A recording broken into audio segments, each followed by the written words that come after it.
Assalamualaikum warahmatullahi wabarakatuh. Kami dari kelompok 4 yang beranggotakan Aldi Budi Febrianto, Pradina Widiarti, Muhammad Hanan Fahrudin, dan Nur Faidah ingin mempresentasikan hasil diskusi kami dengan materi teori belajar kognitif.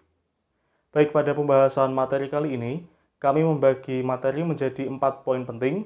Yang pertama adalah pengertian teori belajar kognitif, kemudian prinsip-prinsip teori belajar kognitif, tahap-tahap teori belajar kognitif, dan yang terakhir adalah implikasi teori belajar kognitif.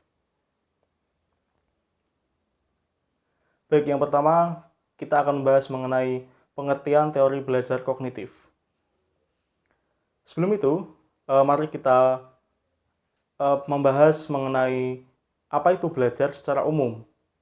Jadi, belajar adalah sebuah perubahan yang relatif permanen dalam perilaku atau potensi perilaku sebagai hasil dari pengalaman atau latihan yang diperkuat. Pada dasarnya, belajar merupakan akibat dari adanya interaksi antara stimulus dan respon. Proses perubahan tingkah laku dinyatakan dalam bentuk penguasaan, penggunaan, dan penilaian terhadap nilai-nilai pengetahuan yang terdapat dalam berbagai aspek kehidupan. Jadi dapat disimpulkan bahwa secara umum belajar adalah suatu perubahan yang bersifat permanen atau abadi sebagai akibat adanya hubungan atau interaksi antara stimulus dan respon. Baik, selanjutnya menurut Jean Piaget, dasar dari belajar adalah aktivitas anak bila ia berinteraksi dengan lingkungan sosial dan lingkungan fisik. Pertumbuhan anak merupakan suatu proses sosial yang mana anak berinteraksi dengan lingkungan fisiknya sebagai bagian dari kelompok sosial, bukan sebagai individu. Nah, kita pada poin selanjutnya mengenai teori belajar kognitif. Jadi, teori belajar kognitif adalah salah satu teori belajar yang pada dasarnya lebih berfokus pada proses belajar daripada hasil belajarnya. Sebab teori ini mengatakan bahwa belajar tidak sekedar melibatkan hubungan antara stimulus dan respon, melainkan juga tingkah laku seseorang yang ditentukan oleh persepsi serta pemahamannya tentang situasi yang berhubungan dengan tujuan belajar. Dalam teori ini ada dua bidang kajian yang lebih mementingkan proses belajar daripada hasil belajar, yaitu belajar tidak sekedar melibatkan stimulus dan respon, tetapi juga melibatkan proses berpikir yang sangat kompleks. Yang kedua, ilmu pengetahuan dibangun dalam diri seseorang melalui proses interaksi yang berkesinambungan dengan lingkungan. Belajar dipandang sebagai suatu usaha untuk mengetahui atau mengerti sesuatu dengan jalan mengaitkan pengetahuan baru ke dalam struktur berpikir yang sudah ada. Prinsip-prinsip teori belajar kognitif. Pembelajaran aktif dalam upaya untuk memahami pengalaman. Yang kedua, ada pemahaman bahwa pelajar mengembangkan tergantung pada apa yang telah mereka ketahui. Yang ketiga, belajar membangun pemahaman bukan sekedar pada catatan. Yang keempat, belajar adalah perubahan dalam struktur mental seseorang. Tahap-tahap teori belajar kognitif menurut Jean Piaget.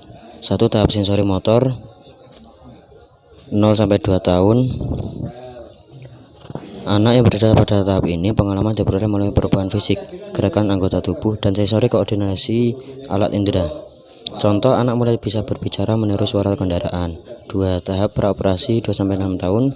Tahap ini adalah tahap perorganisasian operasi konkret. Pemikiran anak lebih banyak berdasarkan pengalaman konkret daripada pemikiran logis.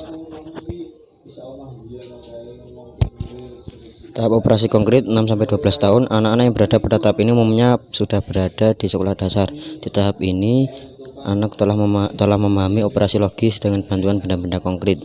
4. Tahap operasi formal 12 tahun ke atas. Tahap ini merupakan tahap akhir dari perkembangan kognitif secara kualitas. Anak pada tahap ini sudah mampu mengadakan penalaran dengan menggunakan hal-hal abstrak, timbulnya pemahaman mengenai suatu konsep. Selanjutnya, implikasi teori Jean Piaget dalam pembelajaran. Individu dapat mengembangkan pengetahuannya sendiri. Yang menjadi titik pusat dari teori belajar kognitif Piaget ialah individu mampu mengalami kemajuan tingkat perkembangan kognitif atau pengetahuan ke tingkat yang lebih tinggi. Maksudnya adalah pengetahuan yang dimiliki oleh setiap individu dapat dibentuk dan dikembangkan oleh individu sendiri melalui interaksi dengan lingkungan yang terus-menerus dan selalu berubah. Selanjutnya yaitu hal-hal yang harus diperhatikan dalam penerapan teori belajar kognitif. Bahan yang dipelajari anak hendaknya dirasakan baru tetapi tidak asing. Berikan peluang agar anak belajar sesuai tahap perkembangannya. Di dalam kelas, anak-anak hendaknya diberi peluang untuk saling berbicara dan diskusi dengan teman-temannya. Bahasa dan cara berpikir anak berbeda dengan orang dewasa. Oleh karena itu, guru mengajar dengan menggunakan bahasa yang sesuai dengan cara berpikir. Anak-anak akan belajar lebih baik apabila dapat menghadapi lingkungannya dengan baik.